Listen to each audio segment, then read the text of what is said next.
All right, let's get after it. Red Wings lineup got finalized. That's why I'm making the video. We're gonna answer some other questions. Gonna keep my hands moving.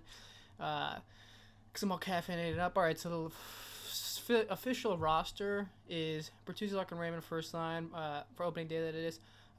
Prawn Caprana second line. So Cop's in there, baby, like swimwear. Third line, this is the one that we all want to see. It's the giant line. It's the Soderblom 6'8", Rasmussen 6'6", Sunkiss 6'3" line. So fourth line Zadina, or rather fourth line Kubalik, Veleno, Ernie. Zadina was scratched. That was the big news. Veleno is in there instead of Suter, so Suter was also scratched. I have this video over here. It's from the Woodward today. Lalonde went on there and he has answered some questions. So I have some timestamps that I'm gonna highlight. They involve, let's see, takeaways from the preseason. He's apparently a big analytics guy. And the third best looking coach in the NHL according to him.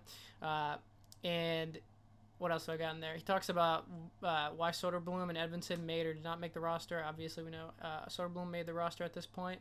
It talks about the captain. So we'll look at all those timestamps. I went ahead and did a little data, by the way, did a little data research on the team. So here we go. Here's a box over here.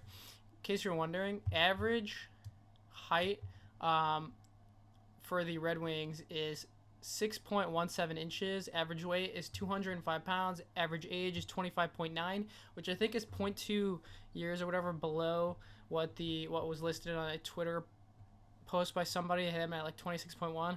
I believe Lindstrom and Hronek are about to turn 25, so I just, even though they're 24, I listed them as 25 in my algorithm. Average experience is 278 games, so divided by 82, that's about 3.5 years of NHL experience. The max games played happens to be David Perron. He's played 973 NHL games, so he's actually 27 away from 1,000. Obviously, Soderblom hasn't played a single game yet. Who would be the lowest? Above him is Joe Veleno, who's played 71 games. Tied for youngest is Lucas Raymond. Actually, no, he is the youngest. I don't think there's anybody else that's 20 years old, because Soderblom and Moritz are both 21 years of age. Soderblom's tallest, goes without saying. Smallest is Lucas Raymond. So let's look at some of these timestamps. The one we might want to watch first is him talking about Filip Zadina, and then we'll go back. We're not going to necessarily go chronological, but let's take a look at this one. Really uncomfortable for him to be that 13th or 14th forward that day, but I thought we did a good job as a staff being very clear why. And he did leave the arena that day knowing why he was at 13th and 14th, and it's on him to improve on that, and we're in that process right now. You answered a question very interestingly the other day. Okay, so that was a little ambiguous. It's specific, vague, cliche answer. I don't know exactly why he was scratched. I saw that Zadina was being a good sport about it. He was eating pucks in practice, which usually means you're blocking shots, getting in front of the puck, even though you know you're not going to be participating. So good to see that. Hopefully it has something to do with his not his compete, but maybe his like positioning on the ice, or how much he contributes to offense. Because Lalonde and no D is a big analytics guy. Actually, let's go to the part that I have in here tagged as analytics. Why did I do that? Just odd man after odd man, or spending a lot of time in our zone. Again, it's just the exhibition. A little bit probably is competition, but we did improve in some of those areas, and those numbers would prove themselves out in those 8 games. We gave up 1.9 goals against on 5-on-5 playing those 8 games. If we continue to do that, we're going to have some success. Okay, so there was that was what the analytics was. He says 5-on-5 they allowed 1.9 goals against per game in 8 games. It's pretty solid. I mean, if you don't take penalties and you only allow 2 goals a game, like the best goalies in the NHL have goals allowed below 2 a game, so you're pretty much going to win every single game. What was the takeaway I had here? I think it was... I think positively... Oh, yeah, it was from camp. From the guys. And immediately. New structure, new system. Some of those very first meetings probably looked a little foreign to the guys, but they immediately translated either what we were working on in practice or in the red-white game or in our next game. So that was a very good sign going forward, and that the guys were locked in, they were dialed, they were paying attention. So there were some positives in there. I got to caution myself on the negatives. Probably some of the outcomes. Obviously, it's Okay, so the buy-in I think has to do with the new free agent signings, the new system he's trying to implement, which is being making safe plays. I remember he said in Tampa Bay one of the reasons that the Lightning were able to get over the hump is because they stopped making risky plays, leaving the zone, and they started making safe plays. Instead of trying to get to 62 game to win season, they were just doing what they needed to get to the playoffs and then to win each game because at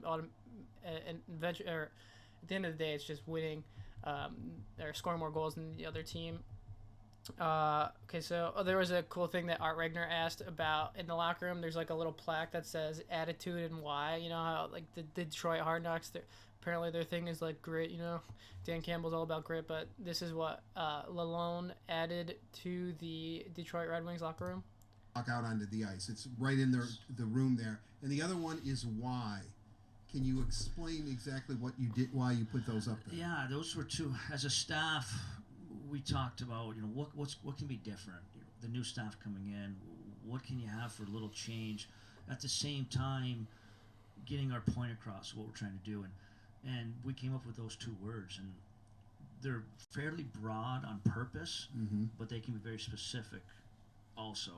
And a lot of times, and we discuss it, we'll reference those throughout camp. We're going to reference them throughout the entire year. Your attitude. What is your attitude as an individual that day? What is your attitude as a team? What's your attitude when we face adversity? What's your attitude when a team wants to push us around? What's your attitude when we're down a goal going in third? So I think that's something you can reference on a big...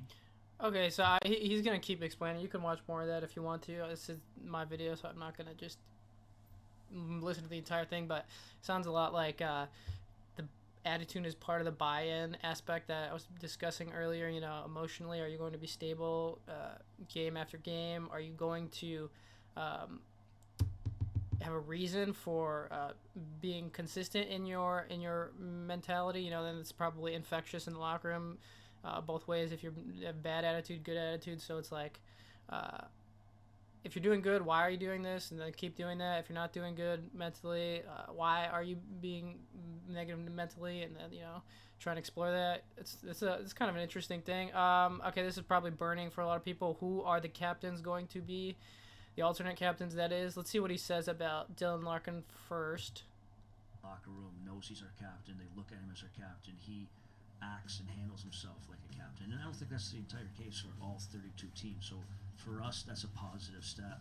Now, with that said, as an assistant, what Steve did in some of these signings, yes, he filled some holes for our team defense. Yes, he filled some holes with our special teams, those free agencies.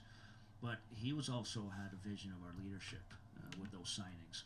And all those signings are going to be part of that leadership group. Okay, so he's hinting at the fact that the alternate captains are potentially going to be one of the free agent signings. So that would be Kopp, most likely Kopp, Sherratt, or David Perron. Probably not Mata or who's the other one? Kubalik. But he goes on, let's keep listening, to say that there will be other team leaders that don't have an A but are going to be leaned upon. Now, we only want 2 assistants, but with that said, our leadership core could be 7, 8, 9, 10 deep, and we don't have that answer right now, and I think that's a positive. Some of those free agents, some players already from our previous team are going to take their natural progression as a leader, and I think what's even clouds it more is Andrew Kopp hasn't really been in our process. He hasn't played a preseason game. He's barely been practicing with us. He's finally getting up to speed, being every day with us. So we are going to rotate assistant captains at least through the weekend. This may go on for weeks. This may go on for months. We may have settled on our 2 assistants, but... Okay, so it sounds like they're going to be waiting till they get to see all the players. They haven't seen Kopp yet in game. And he goes in later in this interview, he's like, you can't really evaluate how I've done so far. I haven't coached a single regular season NHL game. So he's like, by game 40, at the halfway point, then you come back and ask me like what I think of the team. So, honestly, it could happen 40 games in where they have for sure 2 alternate captains that aren't no longer rotating. I hope that it's, I don't really, it's probably going to be Perron and Cop. Yeah. What do we think? I don't think it's gonna be Cider initially because Prawn's only signed for 2 years. God, I should know these contracts off the top of my head, but yeah, I think Prawn is 2 years, so he could be a captain or as alternate captain for 2 years. Cop could be an alternate captain for 5 years foreseeably. But then you go ahead and think like, oh well, Sherrod's there for 2 more years than Prawn, so maybe he gets the A instead. And then after Prawn, I guess. Well, no, that's tricky. I don't know. That's not that big a deal, but that's some of the interesting questions that we've been wondering as a group of Red Wings fans going to the game 1. So yeah, the game 1 tomorrow in Detroit? Question mark against Montreal, who won yesterday. They beat the Maple Leafs in overtime, I think. Josh Anderson scored the game winner. Was it overtime? I don't remember. I know Shinwright got 6 minutes and like 17 seconds last night playing on the fourth line. It's like, what are you doing? You drafted someone 4th overall. You're only gonna give him 6 minutes of ice time. What's the point of playing them? Obviously, Soderblom is gonna get more than that. That's why he's on the 3rd line, and I think he's on the second power play unit. So this is exciting stuff. Game's gonna start, and I hope anyone who's at the game enjoy it. Anyone who's not at the game, try and tune in or follow along on Twitter. All right, I think this is a long enough video. Cheers.